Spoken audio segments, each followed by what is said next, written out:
Location, hope for better results. Let's find out.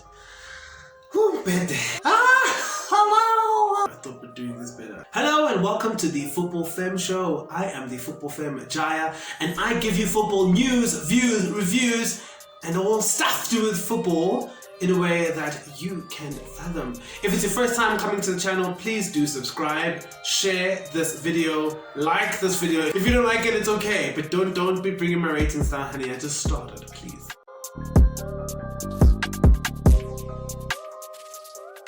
Football came back this weekend and my lord, it was glorious. Guys, when I tell you that I spent the whole weekend literally waking up, watching football previews, watching football, watching highlights, woke up on the Sunday, watched more previews, watched more football, wanted more football afterwards. It was just like, I feel like you're a child again. Like, that's what it felt like, and it's so great that it's back. But of course, we're not going to waste time. We're going to go straight into the weekend review, talk about the PSL, from the PSL onto the English Premier League. Let's go!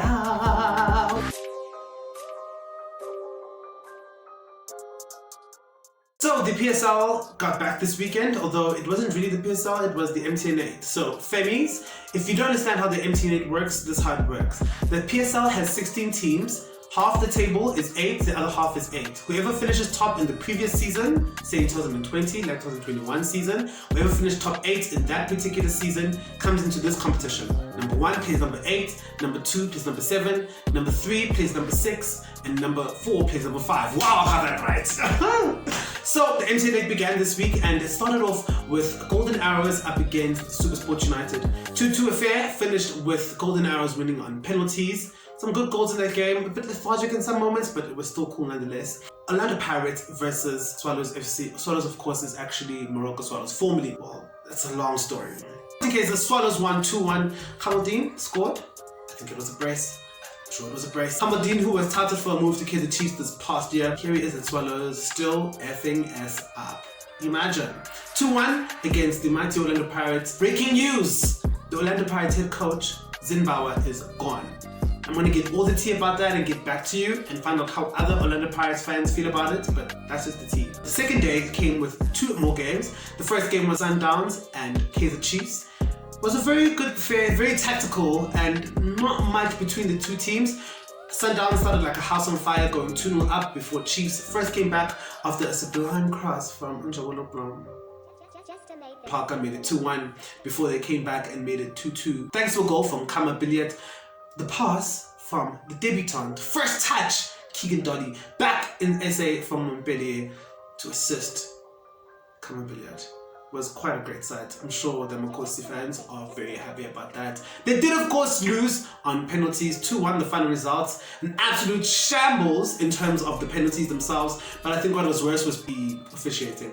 I mean, the officials were right there and didn't see that the ball had crossed the line. Firstly, Idumile Nkune saved. What made it worse is Kennedy Mwini was off his line for I think 3 or 4 of the shots that were actually taken, the penalties were taken, and he saved 4. So it was a bit awkward because it's horrendous officiating. Safa really needs to look into getting in technology into the PSL, although it is a very costly solution, guys. The last game saw my team for the year, Amazulu FC, up against Cape Town City, Benny McCarthy. No, I call him Benedict. Benny McCarthy up against his first ever club he ever managed in Cape Town City, losing 2-1 at the end. Amazulu were not too impressive. I wasn't blown away, but I also wasn't completely disheartened by the performance. He did admit to a lot of administrative backlog that had caused them to miss out on a few players for the particular match, which is unacceptable.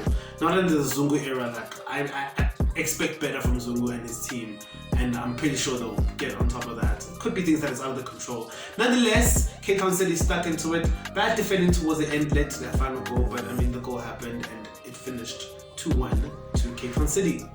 The draw happened immediately afterwards, and it will see Cape Town City go up against Swallows FC, and the other match will see Mamelodi Sundowns up against, I'm literally going blank, Lemontville Golden Arrows in the MTN8. PSL news over the weekend, a fiasco. I'm going to do a video on this hopefully. From what I understand, TTM owners sold their rights to Marumo Gallant owners, who then bought TTM. TTM then went and bought Royal AM status as a NFD team, who then went and bought Royal AM, went and bought Bloemfontein Celtic. They bought Bloemfontein Celtic. Bloemfontein Celtic is about to not exist. Like, how, Sway? That's what it is. That's all I know of it right now. I'll get more information, and as soon as I know more, I'll be sure to break it down for you, Femmies, so that you can understand what's going on. It's a fiasco. It's very sad for SA football to have these issues continuing in every single season. Like, it's so unprofessional, pathetic, but Other news, of course, Zimbabwe is gone. We're gonna find out more about that as time goes on. Otherwise, we're looking forward to the start of the PSL. Can't wait for that. It's my first season watching the PSL proper. Again, it's been quite a few years, if I'm correct. I'd say about a decade since I last followed the PSL as intensely as I plan on doing so this season. So let's see if it's worth our time, Femmies. The English Premiership was back on Friday, and it was misery for Arsenal as usual. Fanta FC back at its best, of course. Lost 2-0 to Brentford. Brentford were definitely the better team. Arsenal deserved to lose that. Yes, they had many mitigating factors that contributed to Arsenal not being at full strength, but you still expect an Arsenal team to put up a fight against Brentford and not just lose the way they did. Questions of the weekend have now risen at the Emirates, considering that there's a certain Antonio Conte hovering around. But I mean, I don't think that's going to happen, considering how much faith they've put into Project Arteta, the board of Arsenal, that is. So, I mean, we'll see where that goes, but yet more misery for Arsenal. Watch out for a segment on my Arsenal thoughts. Ciao. Saturday started off with Manchester United up against Leeds. Absolutely stunning display for Manchester United. To be fair, it's a transition team versus another transition team. We expect this to happen. If anything, Leeds play to Manchester United's strength. And because of that, United, who are a more clinical team than Leeds, capitalize on that. Sublime display by Paul Pogba. Outstanding hat-trick from Bruno Fernandes. I will not lie, girls, it was quite the hat-trick. And on top of that, Mason Greenwood looked really good up front as the lone striker. We'll see whether that works for the rest of the season. Ollie's on the wheel, and they are right on track after one game. Chelsea up against Crystal Palace. Patrick Vieira making his debut as a manager in the Premier League. Chelsea running out 3-0 winners. A debut goal for Trevor Chalobah. Cute story about him and his rise up to the Chelsea first team. That was really great and impressive from Chelsea, who are honestly not fun to watch, but highly effective. Other game of the day that really mattered to us big boys, it was, well, I say us big boys, does that include Arsenal? I don't know anymore.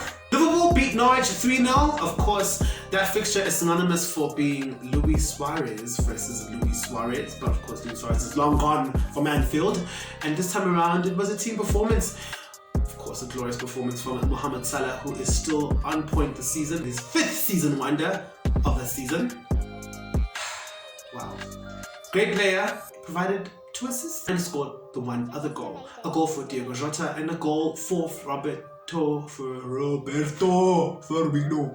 That was a great team effort from Liverpool. Big clash, the big clash between Tottenham Hotspurs, with Nuno Espirito Santo making his debut as the manager of Tottenham Hotspur up against Manchester City. Pep Guardiola's team desperately need a number 9, guys, and the number 9 they want wasn't even in the stadium. The tea, I'll tell you about that tea when the Kane situation is resolved. It was a very tepid performance by Manchester City. Not the best, not horrible, but Tottenham just edged it. It was about a fair result. 1-0 was the final score, and City are having yet another slow start. So it would seem. So I hope for Arsenal. That's the Premier League. Let's see what develops from this. More transfers coming, so that's bound to give us even more drama.